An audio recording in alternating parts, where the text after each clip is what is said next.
When you think about the conservation of art, in your mind's eye, you see storage rooms full of paintings, temperature and humidity carefully controlled, armies of experts ready at the drop of a hat to repair any damage with their expertise and their resources.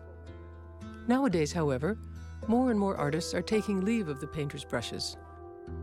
They are moving on to new media such as video, or they're making installations of transient materials such as polystyrene, wax, and Scotch tape. Can these works be saved for art lovers of the future?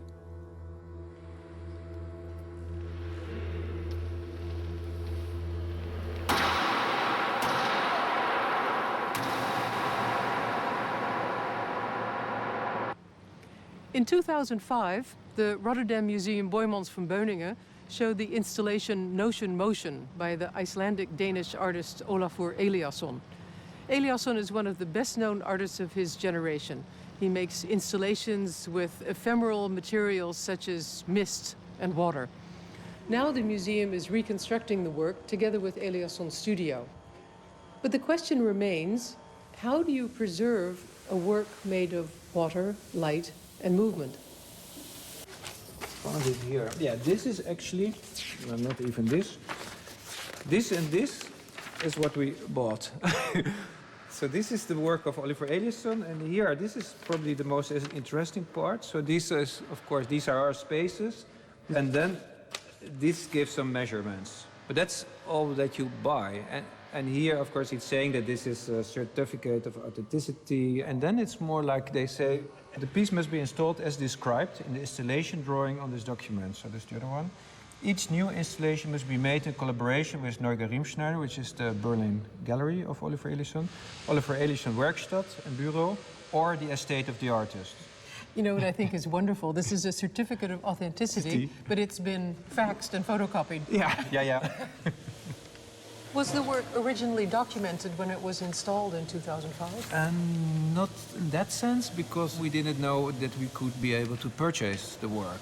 So what we did was actually that when we were de-installing the work, we knew that we had bought it already, and then we tried to document it. So this is also a challenge for us to see if it works the way we try to document it afterwards.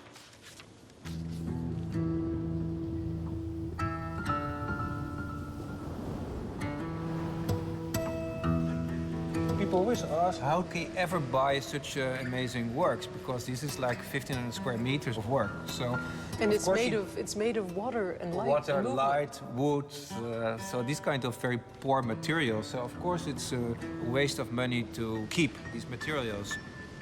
So we more or less destroy everything, but we were keeping some samples that we thought can be useful to reconstruct the work. So what you do if you buy a work, this kind of work, which are huge installations, so you buy the concept of the work.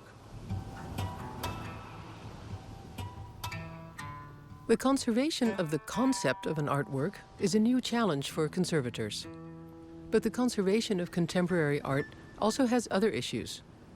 How to deal with artworks that are dependent on technical equipment? In the 60s, the medium of video arose. Due to the speed with which technology has been developing since, innumerable new possibilities have been created for artists. Meanwhile, however, outdated technologies make it very hard for museums to continue to show these works to the public. Exchange Fields is an interactive video installation by the American artist Bill Seaman. The installation was made and exhibited 10 years ago, and it is now shown for the second time in the Dortmunder U. Despite the fact that the installation is only 10 years old, the equipment was antiquated or had broken down. It has all been replaced, and after thorough study, the work has been digitalized.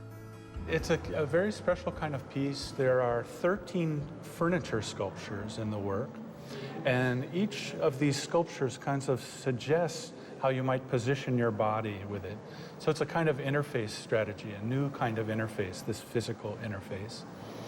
And for each of the sculptures, there's a series of dances, a suite of different ones that all relate to the particular part of the body that's in it.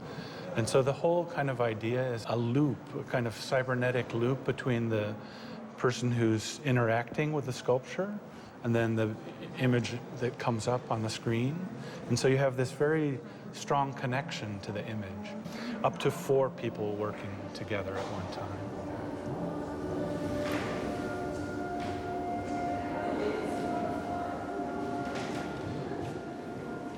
There's an element to it, Bill, of a test. Uh-huh. Do you read me? Uh-huh. Are you out there? Do you hear me? I mean, does it understand that Does you've it understand done... me? Yeah. And do you think it's answering you, or? Yes, but it is indeed very quick, and the fact that the 2 images become overlaid makes you understand that yes, it is hearing you. Uh-huh. What was the technology that you used for the original installation? Yeah, the original installation was done with Laserdisc, and Laserdisc could hold half an hour of video and instantly be searched and played back very quickly. So in that year, in the year 2000, that was really state-of-the-art. The work is 10 years old, but it has been produced with a video technology which is obsolete today. Bill Seaman used the so-called Laserdisc at the time, and today it's hard to find any player for this technology. And this, in fact, forms some scenario that we have with many video-based artworks, that either the video format or the display equipment is no longer available. And you may have experienced that yourself with some audio tapes or videotapes you have at home. There was a very large team involved in studying the work before the conservation actually started. Why was such thorough study required? In fact, the museum had no documentation on this artwork when they acquired it. They didn't know exactly what was the original format of the video, how the elements interacted. They had no code from the computer program. Many artists haven't even thought about this issue because they are so much in the present and into future ideas, and they don't care that much what will happen with the artwork at the time when they can't look after these works. And often even institutions like museums didn't consider that beforehand, and they only realize at a certain time when the artist can't be called in any longer that they are facing a problem. One of the elements of the restoration effort was an extensive interview with the artist about his intentions. Why is the artist interview so important? The artist can tell us a lot about the artistic intention he followed to create this work, how it was made, how it functions, what is the essence of the work.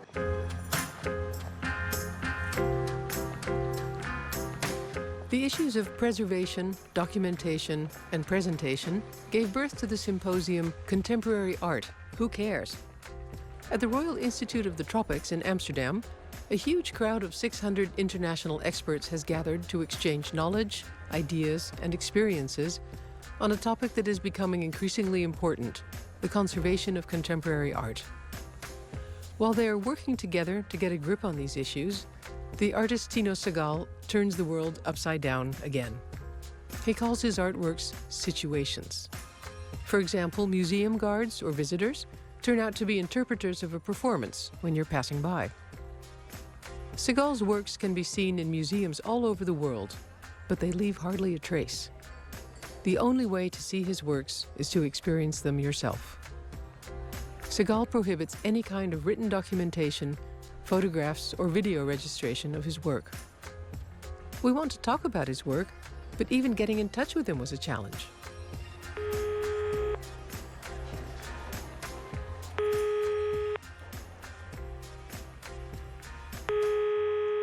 You can both speak now. Okay. Okay, thank you. Good morning, Mr. Segal. This is Tracy Metz.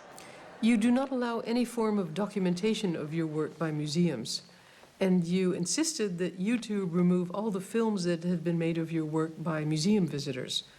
Why is it that you are so adamant about not having your work registered or documented?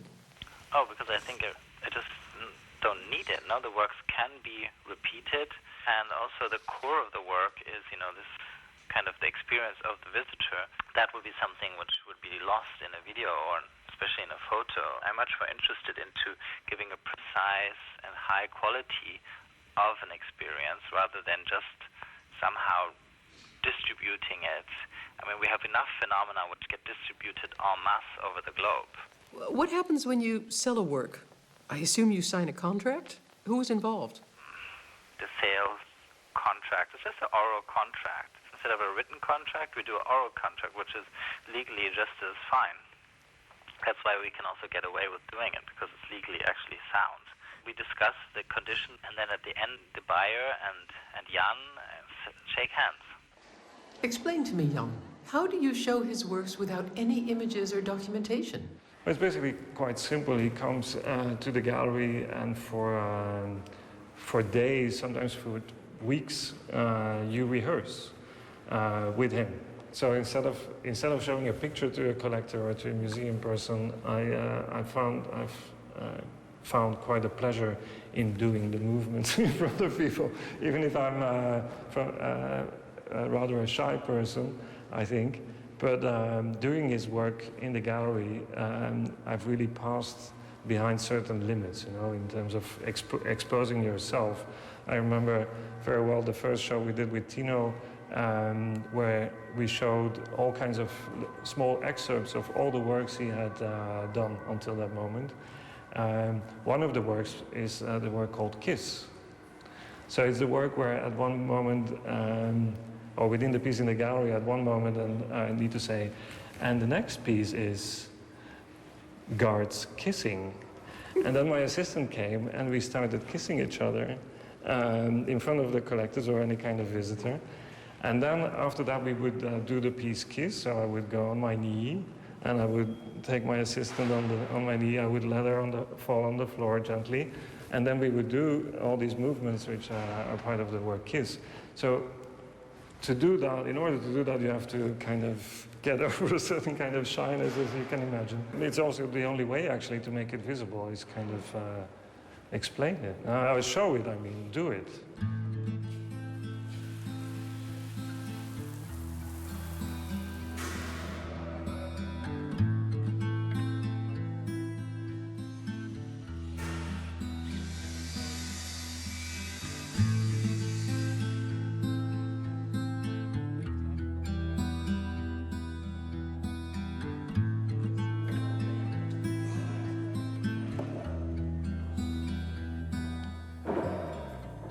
The most interesting part of the work is how to preserve the concept. So what is the freedom of the curator or who else is going to reinstall it regarding the work? So if, for example, if we have a space which is twice as small as this, is it still the same work? And if we're able to install it in a space twice as small as this, what's going to change? I try to figure out with the artist what are the parameters within we have to work if we reconstruct the work like this. Yeah, this is an essential part of the installation, but what is it? Yes, this is one of the most technical parts of the installation, because if you can see here, this is really mechanics, but always very simple mechanics, which makes that every 3 minutes there's going to be like a sponge over there, and here this is going to be a huge basin of water again. And every 3 minutes, all of a sudden the sponge plunges into the water. And this particular part is interesting because when it was first initially installed, this was broke every 2 days or whatever. So of course it's also like a way of adjusting, improving things. On the other hand, it's important for Eliasson that the mechanics are visible, that it's not like a trick. So of course, so therefore, if we make here something which you cannot see, or which is completely like computer controlled or whatever, it will definitely be different. So I think these are the parameters that we're trying to find out and to figure out how far can we go, how far does he want to go, and of course also, I can imagine that within 10 years, if we ask him, he's probably into computerized whatever mechanics, and then he will say, okay, it's good to do this. But then probably we as a museum can say, no, but then we change the work. We don't want to have this computerized mechanic. So there's always this sort of tension and discussion between the collector, in this case the museum, and the artist.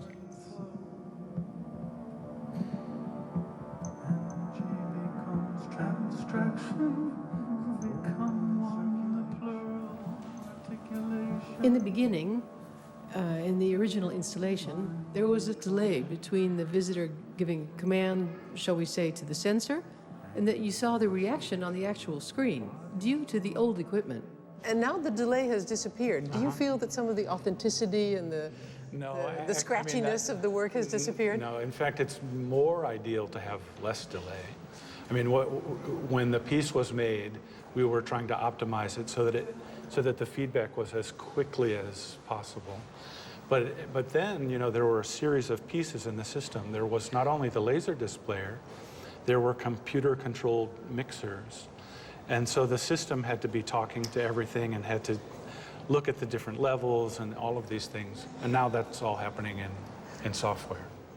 And I wish I could have done it originally like that, but a digital video at that time didn't have the speed or the clarity.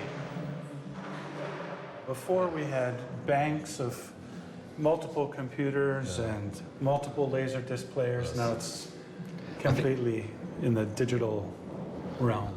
I'm sure Bill Seaman was very happy that this work of his, Exchange Fields, has been restored, but I can also imagine that there's a certain tension between the artists and the conservator.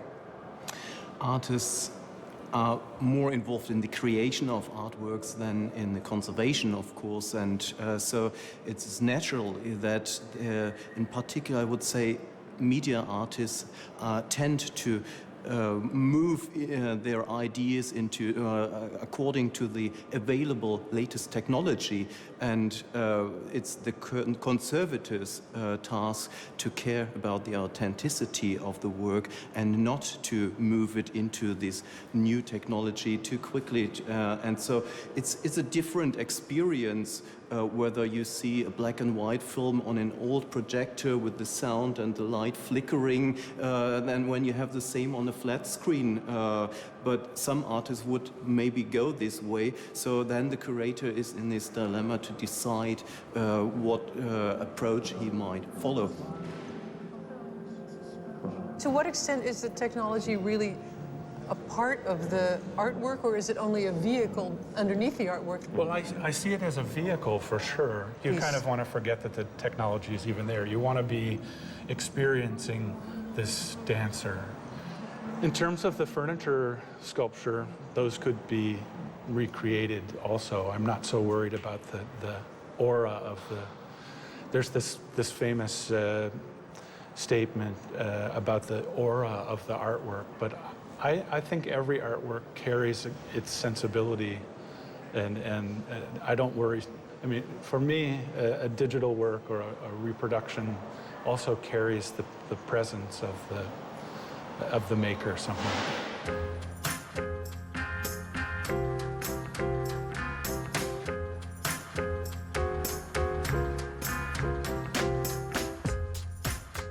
Even though you can discuss which aspects of an art piece are authentic, conservators always try to stay as close as possible to the original work.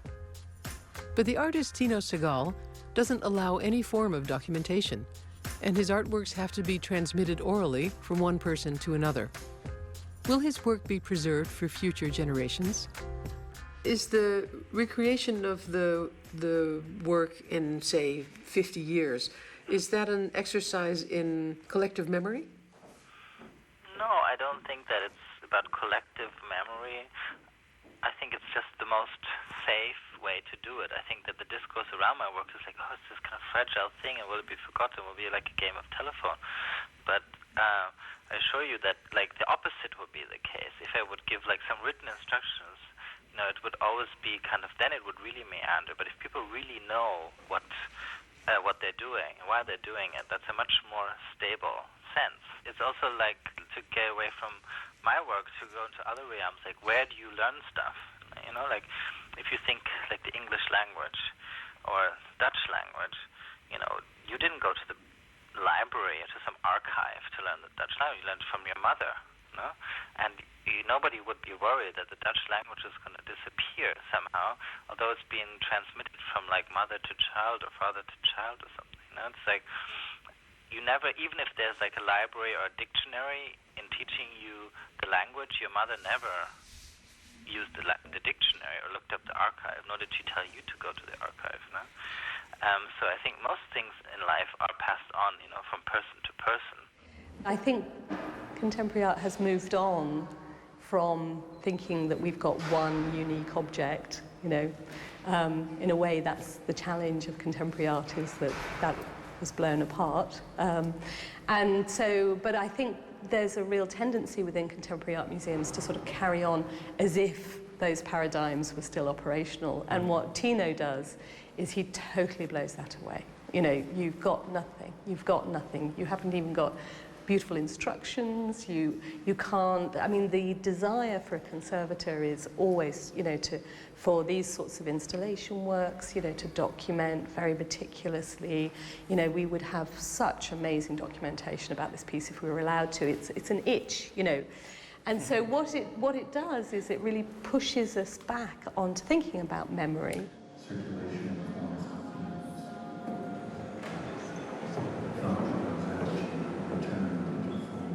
There's still the idea that a conservator, I would say, spends most of his time in a studio behind an easel, behind a painting, with a very pointed brush and does some retouching. And this paradigm has changed a lot within the last decades. The conservator for modern and contemporary art is more and more, you could call it a mediator between different professionals in the museum, technicians, curators, registrars, artists involved in trying to safeguard these artworks to the next generation.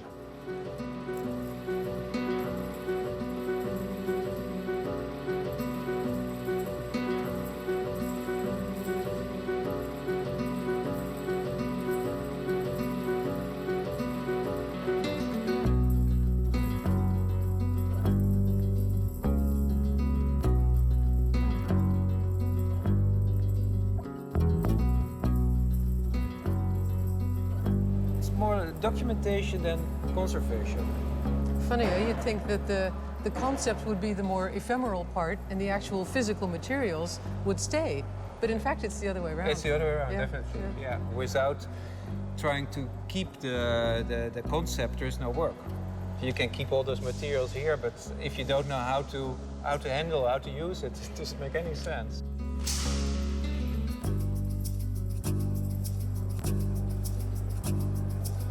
Contemporary art changes constantly, and what we need is more thorough, in-depth study of the new materials and the new technologies being involved to safeguard these works into the future. But what we also need is a more collaborative approach involving other disciplines, like, for example, anthropology, about documentation or interview techniques. And we need to continue, as we are doing now, to collaborate in an international context.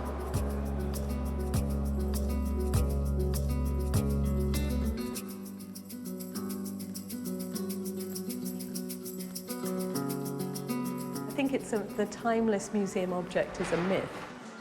So one of the things that we have had in our mind to do, and I think it's a good time to do it now, is to gather our interpreters together for a summer picnic and see if we can have a little moment of conservation.